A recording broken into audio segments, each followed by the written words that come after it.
ஸ்டார்ட்டில் போய் எக்ஸல் ஷீட்டை ஓப்பன் பண்ணிக்கிறேன். எக்ஸலில் ஸ்டூடெண்ட் டீட்டெயில்ஸை டைப் பண்ணுறேன்.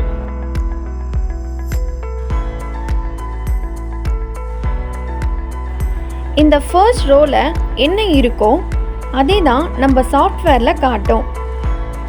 டேட்டாவை சேவ் பண்ணுறேன். இதுதான் சேவ் பண்ண டேட்டா. ஃபோட்டோக்கான ஃபோல்டரை க்ரியேட் பண்ணுறேன். ஃபோல்டர் நேம் ஷீட் 1ன்னு கொடுத்துக்கிறேன்.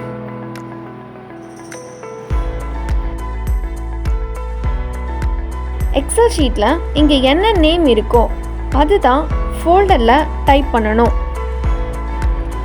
டேட்டாவும் ஃபோல்டரும் ஒரே இடத்துல இருக்கணும்.